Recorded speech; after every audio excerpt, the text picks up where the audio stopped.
Waalaikumsalam warahmatullahi wabarakatuh. Kami selaku mahasiswa Politeknik Negeri Jakarta jurusan Akuntansi Prodi Keuangan dan Perbankan Syariah. Pada siang hari ini kami sedang bersama Bapak Iman selaku narasumber kita pada kali ini. Mungkin boleh Pak untuk diperkenalkan ini dulu. Baik, terima kasih. Assalamualaikum warahmatullahi wabarakatuh. Pak, selamat sore teman-teman semua. Terima kasih atas kehadirannya ya di Center for Strategic Policy Studies CSPS, Sekolah Kajian Strategi dan Global Universitas Indonesia. Nama saya Muhammad Ibrahim Dani, salah seorang peneliti di CSPS SKSD. Oke, kita akan membahas tentang pengkalaman budaya oleh Malaysia, tepatnya budaya Minangkabau pada konteks kecantikan. Dengan studi kasus, Miss Cosmo Malaysia tahun 2024 itu mengatakan pakaian adat dari Minangkabau. Sebelum kita masuk lebih dalam nih tentang pertanyaan yang akan diajukan oleh teman-teman, menurut Pak Ibrahim sendiri, seberapa penting identitas budaya bagi sebuah bangsa atau negara? Ya, terima kasih atas pertanyaannya. Menurut saya, identitas budaya suatu bangsa itu sangat penting ya teman-teman semua. Apalagi bangsa Indonesia ini, catatan sensus penduduk dari Badan Pusat Statistik tahun 2010 kemarin, Indonesia itu memiliki 1.340 suku bangsa. Kemudian lebih dari 300 kelompok etnik ya, dengan etnik terbesar masyarakat Jawa dengan komposisi 14% dari total populasi. Kemudian ada 6 agama besar di Indonesia, ada Islam, Kristen, Katolik, Hindu, Buddha, Konghucu. Bagi pula ada 840 bahasa daerah.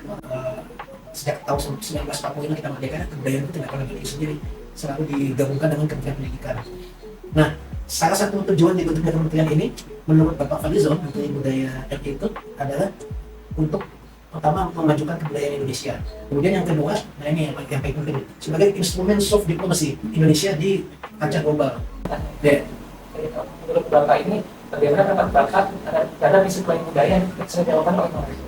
Oke, tadi kan ambil kasus tentang kosmopolitan itu ya, yang di Malaysia, kemudian dia memakai baju adat Minangkabau. Malaysia dan Indonesia itu kan negeri serumpun negeri yang bertetangga ya. Maka itu sebagai tetangga ada interaksi yang intensif antara Indonesia dan Malaysia. Ada satu negara bagian yang sangat terkait erat dengan penduduk dan kebudayaan Minangkabau, yaitu Negeri Sembilan. Negeri Sembilan itu dia tidak berbentuk kesultanan, tapi berbentuk wilayah setingkat kesultanan di Malaysia. Dari Negeri Sembilan itu lahir tokoh-tokoh besar Malaysia yang ternyata keturunan penduduk Minangkabau. Ternyata mayoritas masyarakat di Negeri Sembilan itu justru berasal dari keturunan Minangkabau. Dan di sini unik karena ternyata dari 8 wilayah bagian di Negeri Sembilan itu 8 diantaranya bercorak matrilineal. Kembali lagi ke budaya ya. Kalau saya melihatnya sebenarnya itu just karena ini kan sifatnya non pemerintah ya. Miss Cosmopolitan itu kan swasta. Nah, karena itu responnya karena itu kalau pemerintah tidak memberikan respon resmi itu sudah tepat. Tapi dengan adanya Kementerian Kebudayaan ini kita berharap ke depan justru semakin mengembangkan dan memajukan kebudayaan Indonesia. Kalau soal klaim ini kan antar masyarakat ya jadi ya. Karena ini swasta sifatnya kan, Miss Cosmopolitan itu kan meskipun tentu pemerintah mereka mendukung, tapi kan tidak ada pernyataan resmi. Jadi klaimnya ini oleh antar masyarakat. Tapi saya memandang ada dampak positifnya justru itu kan merupakan promosi kebudayaan Indonesia secara gratis di luar negeri. Jadi memang ya di era globalisasi dan informasi digital ini sama wajar sih ada kebudayaan seperti itu. Silakan mungkin ada pertanyaan lain. Ini Pak, pertanyaannya bagaimana cara mencegah dan mengatasi masalah dari pengkalaman budaya? Ya tentunya kalau dari pemerintah sekarang sudah tepat di strateginya membentuk Kementerian Kebudayaan yang fokus untuk mengembangkan kebudayaan dan sekarang dipisah dari Kementerian Pendidikan. Dan yang kedua kalau dari generasi muda sendiri ya kita harus kembali sama-sama ini demi mencintai budaya Indonesia, budaya lokal khususnya, kemudian berusaha memperkenalkannya ke publik baik di nasional maupun internasional. Terus selain mendaftarkan ke UNESCO, memperbanyak event-event di masyarakat. Ya mungkin pertanyaan aja. Oke, izin bertanya ya. Iya. Tadi kan Bapak juga sempat singgung bahwa dampak positif dari pengkalaman budaya Malaysia tadi itu bisa lebih dikenal lagi di budaya kita ya. Dan berapa apa sih dampak negatif dari pengkalaman budaya? Kalau dampak negatif untuk kita Indonesia, Iya. dampak negatif. Kalau ditanya dampak, sebenarnya sih banyak dampak positifnya. Tapi dampak negatifnya itu antara lain ya kalau memang klaim itu tidak mendapat respon dari masyarakat itu terutama, ya bisa dianggap beneran. Jadi nanti misalnya dulu kan yang lagi yang butuh rasa sayang, rasa sayangi. Untung masyarakat responnya cepat ya dari itu. Kalau enggak ya salah satu dampak negatifnya bisa dianggap beneran ke tersebut benar-benar dari Malaysia meskipun asli dari Maluku kan gitu, dari Ambon. Nah, saya mau cerita juga pengalaman waktu bulan Juli kemarin tuh saya ada kunjungan 3 hari 4 malam lah di Malaysia yang tergabung dalam Youth Future Leaders YFL, Youth Future Leaders Indonesia gitu. Camp di Malaysia 3 hari 4 malam itu. Apa namanya? Dalam salah satu kunjungan kami ke METIC itu Malaysia Tourism Information Center untuk melihat pertunjukan khas budaya Malaysia.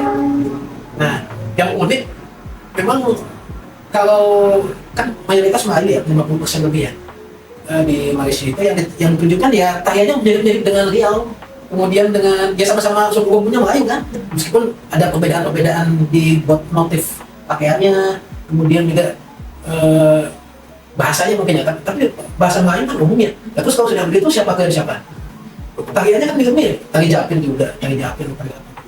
Terus mereka juga memperkenalkan tarian dari Sarawak, Sabah dan Sarawak dan Sabah, Malaysia Utara yang wilayah Malaysia ya. Itu kan editnya Dayak. Terus mereka mau bilang bukan Dayak gitu. Terus Indonesia bilangnya apa? Dayak juga kan. Cuma memang subnya beda, ada Dayak Kenyaan, Dayak apa, Dayak Sarawak. Soalnya kan Sarawak, Sabah ada beberapa etnik budaya menampilkan tarian-tarian seperti itu. Nah kalau sudah begitu terus kita mau bilang Dayak ini Indonesia atau Melayu Indonesia enggak juga kan?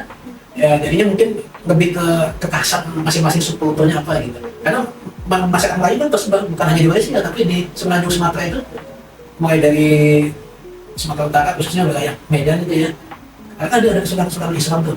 Kemudian wilayah Riau, Jambi sampai Palembang, saya juga aslinya dari Palembang mungkin ya. Itu juga masih bagian dari Melayu.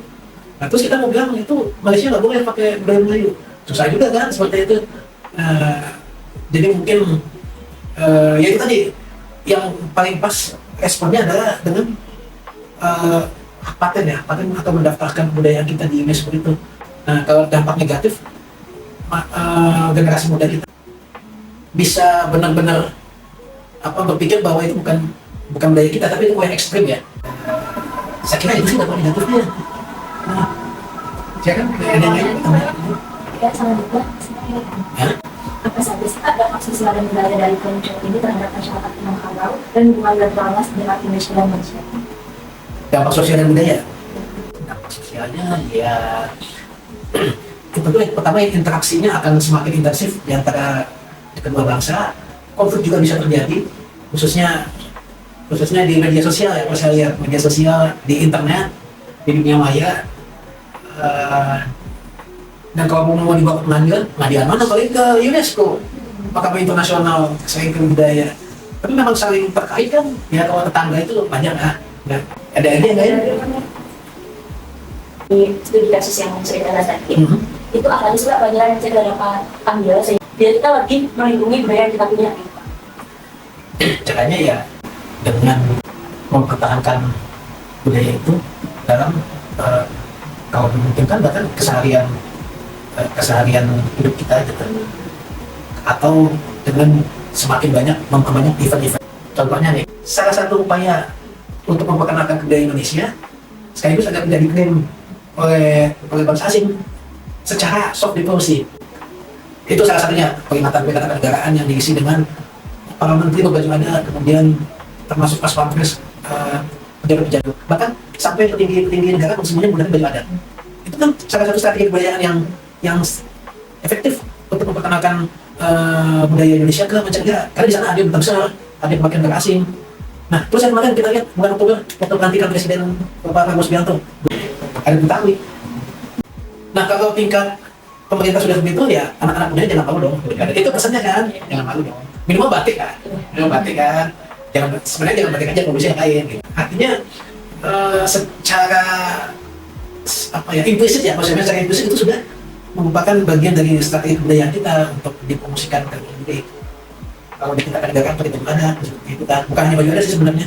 Masuk kalau dari zaman Bung Karno itu kopiah, itu kan beliau mempopulerkan kopiah. Kalau di Malaysia kan belakangan itu acara-acara seperti kajian tradisional Indonesia yang diangkat di seperti DCC gitu ya, Senayan, Inakaf lah yang saya beberapa kali kunjungi Inakaf, kemudian di di atas kota itu ada Smesco, kalau lihat itu juga pavilionnya kan, atau Sarinah itu kan menampilkan ragam produk yang cita rasanya sangat khas Indonesia. Mahasiswa kan sebenarnya untuk yang muda-muda kan seharusnya bisa ikut ambil bagian secara aktif untuk mendukung, jangan K-pop aja.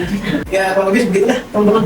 Jadi kami sudah bagus ya, ada untuk budaya, kemudian beliau juga ingin mengembangkan budaya modern. Budaya modern itu biasanya film, kemudian kuliner, kembangkan Fadlizon itu tari-tarian, artefak juga, artefak peninggalan. Ya, seperti ini demikian. Ada yang bertanya lagi nggak? Karena nggak ada pertanyaan lagi nih, dan teman-teman aku izin bacain kesimpulan yang lagi udah kita bahas. Sebenarnya budaya merupakan aset penting bagi suatu negara, apalagi Indonesia yang sudah khas dengan keberagaman budaya. Pemakaman itu bisa saja terjadi karena adanya interaksi antar geografis yang mungkin memunculkan kesamaan budaya sehingga tidak bisa 100% mengklaim budaya tersebut milik Indonesia. Pada saat kasus ini, pemakaman terjadi hanya sebagai interaksi antar individu yang kemungkinan besar tidak melibatkan instansi pemerintahan. Yang mana dampak positif yang dapat diambil dari kebudayaan Indonesia itu lebih dikenal lagi oleh kancah internasional dunia. Namun bila tidak direspon dengan cepat, bisa saja pemakaman tersebut benar-benar dilakukan sehingga bisa menghilangkan budaya tersebut dari aset budaya Indonesia. Dan sebagai milenial kita juga bisa sama-sama nih teman-teman untuk menggunakan produk-produk lokal gitu, untuk mencintai produk di negeri kita sendiri.